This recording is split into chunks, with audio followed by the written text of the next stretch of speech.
ମୋ ନାଁ ପଦ୍ମଚରଣ ବାଣ୍ଡା, ରାଇରଙ୍ଗପୁର ସ୍ଥିତ ସିଦ୍ଧହରା ସୁସ୍କର ଆଖଡ଼ାର ପୌଷମାସ ସିଦ୍ଧହରା ସୁସ୍କର ଆଖଡ଼ାର ପ୍ରେସିଡେଣ୍ଟ। ତ ଆଜି ଆମେ ବିଶେଇ ବ୍ଲକର ଜୁଡ଼ିଆ ଗ୍ରାମକୁ ଆସିଛୁ। ଗତ 20 ମାର୍ଚ୍ଚରେ ଏ ଅଞ୍ଚଳରେ କୁଆପଥର ବର୍ଷା ହେବା ଯୋଗୁଁ ବହୁତ ଘରବାଡ଼ି ବହୁତ କ୍ଷୟକ୍ଷତି ହୋଇଛି। ଗୋରୁ ଗାଈ ଛେଳି ମେଣ୍ଢା ମଣିଷ ସମସ୍ତେ ବହୁତ ଦୁର୍ଦିନରେ ନିପାତ କରୁଛନ୍ତି। ତେଣୁ ଆମେ ସେସବୁ ହେଲା ପରେ ଆମେ ସାମାଜିକ ସଂସ୍ଥା ଅନୁସାରେ ଦିନେ ଏ ଗାଁରେ କ'ଣ କ୍ଷତି ହୋଇଛି ସେଟା ଅନୁଧ୍ୟାନ କରିବାକୁ ଆସିଥିଲୁ। ଦେଖିଲୁ ଯେ ସରକାରଙ୍କ ତରଫରୁ କେବଳ ଗୋଟିଏ ପଲିଥିନ୍ ଦିଆଯାଇଛି, ଯାହାକି ଗୋଟେ ଘରର ଗୋଟେ ପର୍ସନ୍ ବି କଭର୍ ହୋଇପାରୁନାହିଁ। ତ ଆମେ ଅପେକ୍ଷା କରିଥିଲୁ କିଛି ଦିନ କାଳେ ଯଦି ସରକାର ଆଉ କିଛି ସହଯୋଗ ଦେବେ ବୋଲି, କିନ୍ତୁ ଆଜି ପର୍ଯ୍ୟନ୍ତ ସରକାରଙ୍କ ତରଫରୁ ତାଙ୍କୁ କୌଣସି ପ୍ରକାର ସାହାଯ୍ୟ ମିଳିପାରିନାହିଁ। ସେଥିପାଇଁ ଆମେମାନେ ଆମର ସୁସ୍କର ଆଖଡ଼ା ତରଫରୁ ଆମେ ନିଷ୍ପତ୍ତି ନେଲୁ ଯେ ଏହିପରି ଦୁର୍ଦିନ ଦିନରେ ଆମେ ସେ ଗାଁକୁ ଯାଇ କିଛି ଆମର ସଂସ୍ଥା ତରଫରୁ କିଛି ସାହାଯ୍ୟ ଯୋଗାଇ ଦେବା ପାଇଁ, ସେଥିପାଇଁ ଆମମାନଙ୍କର ନିଜସ୍ୱ କଣ୍ଟ୍ରିବ୍ୟୁସନରେ ପଲିଥିନ୍ କିଣି ଗାଁର 45 ପରିବାରକୁ ଆଜି ପଲିଥିନ୍ ବିତରଣ କରୁ।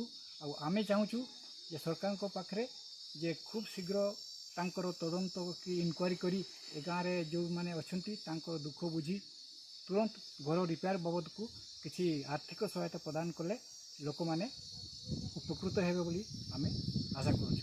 ତେଣୁ ସରକାରଙ୍କ ଆମେ ଏହା ହିଁ ଦାବି ଯେ ଅତି ଶୀଘ୍ର କିଛି ଗୋଟେ ପଦକ୍ଷେପ ନେଇ ଏମାନଙ୍କୁ ଆର୍ଥିକ ସହାୟତା ଯୋଗାନ୍ତୁ। ମୋ ନାଁ ହେଉଛି ଜୟପାଲ ସିଂ ନାୟକ। ମୁଁ ହେଉଛି ହସମାଜ ସୁସ୍କର ଆଖଡ଼ା ରାଇରଙ୍ଗପୁର ସବ୍ ଡିଭିଜନାଲ ବ୍ରାଞ୍ଚର ଆଡ଼ଭାଇଜର। ଗତ ମାର୍ଚ୍ଚ 20 ତାରିଖ ଦିନ ଏହି ବିଷୟ ଅଞ୍ଚଳର 13ଟା ଗାଁରେ ଓଲାବୃଷ୍ଟି ହେଲା ଆଉ ବର୍ଷା ବି ହେଲା।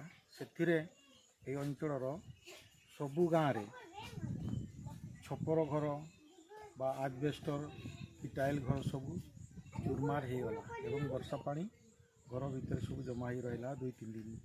ସେଥିରେ ଧାନ ବି ଗଜା ହୋଇଗଲା, ବହୁତ ହଇରାଣ ସବୁ ଲୋକ ରହିଲେ। ତ ଏଇଟାକୁ ଆମେ ଯେହେତୁ ଆମେ ସିଦ୍ଧହରା ସୁସ୍କର ଆଖଡ଼ା ଗୋଟେ ସାମାଜିକ ସଂସ୍ଥା, ତେଣୁ ଆମେ ବି ତାଙ୍କ ଦୁଃଖ ବୁଝିବା ପାଇଁ ଆସିଥିଲୁ।